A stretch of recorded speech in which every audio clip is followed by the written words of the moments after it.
que o advogado ali, ele não está defendendo o crime, ele está defendendo os direitos constitucionais, e aquilo vale para todas as pessoas. No caso do Farah, Jorge Farah, ele era inclusive confesso, né? Ele era um réu confesso. Ele era um réu confesso, então a gente não estava julgando foi ele, não foi. O que se discutia eram outros aspectos na defesa do caso.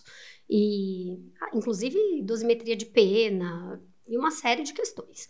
E quando... Mas ele era uma figura, como você falou, peculiar também. Peculiar, completamente peculiar. Aparecia no escritório com unhas compridas, né? Até quando ele faleceu, eu não sei a morte dele também... Eu sei a história porque foi o delegado Nico que chegou. Isso, foi o delegado Nico que foi fazer tudo, enfim. Porque quando ele... Enfim, ele teria que retornar, né? Ele teria que voltar pro regime fechado. Na verdade, o DOP foi até a casa dele, que é o departamento que o delegado Nico estava à frente, em se sabendo que era um caso de grande repercussão, que a imprensa inteira ia estar na porta. E quando ele chega lá, exatamente, ele estava morto, né? Na verdade é um pouquinho diferente Conta a sua versão. O que aconteceu foi, ele recorreu, né, a apelação, a gente conseguiu resolver questões de dosimetria da pena, mas não teve um júri anulado, o tribunal não poderia sequer absolvê-lo ou fazer uma outra manobra, né, em relação à condenação, por conta da soberania dos vereditos.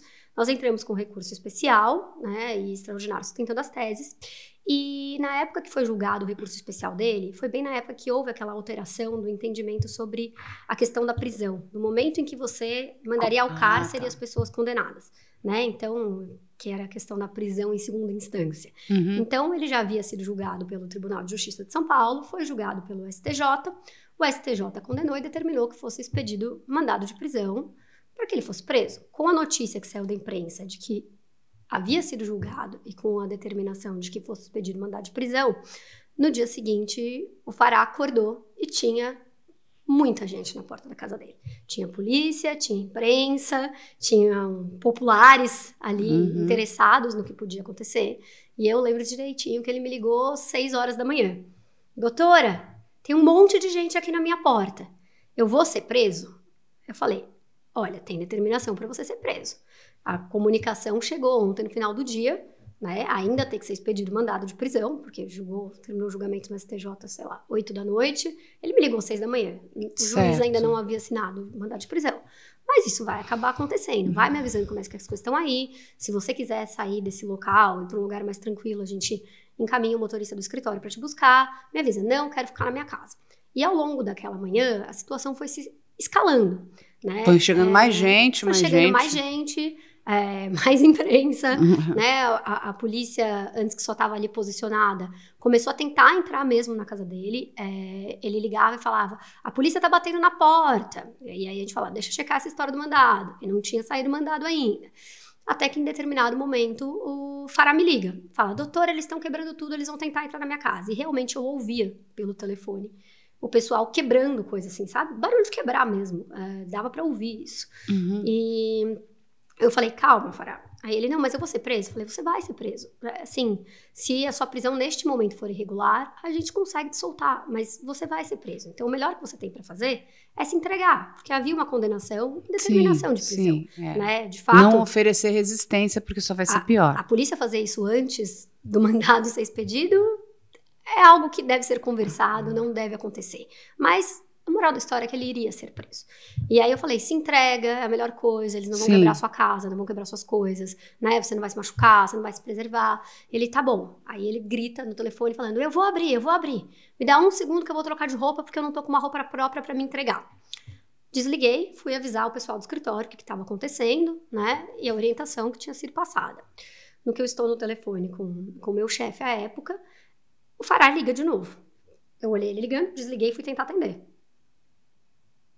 Nada dele. Fiquei ligando. E ele já não atendia mais. Nada. E aí, eu estava em trânsito, indo até a residência do Farah, porque com tudo isso eu peguei o carro e fui pra lá.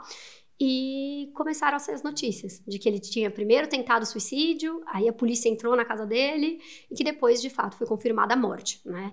E na época até saiu um monte de notícia na imprensa de que ele havia se vestido de mulher antes de se matar, cortou as 2 artérias femorais, ele era médico, tinha um vasto conhecimento nisso, colocou uma música tenebrosa. Botou um Requiem, não é isso? Colocou uma música meio... Fúnebre. Fúnebre, exatamente. Isso, que era como se fosse o fim, exatamente. Né? Uma coisa meio também... E o curioso teatral, né? É que não foi que ele se vestiu de mulher para aquela situação. Nas visitas dele ao escritório, ele já vinha fazendo isso.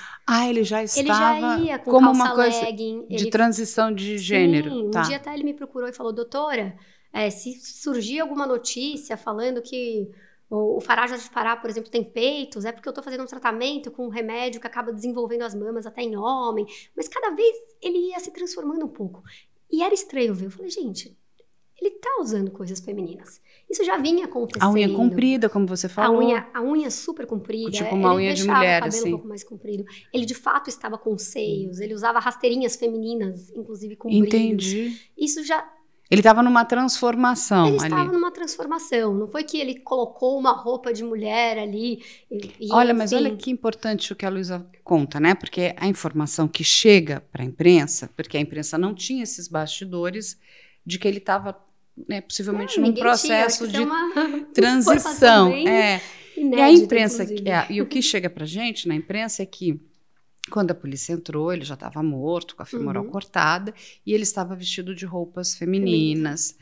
E até então, como ninguém tinha essa informação, é algo que, né, naquele primeiro momento chocou.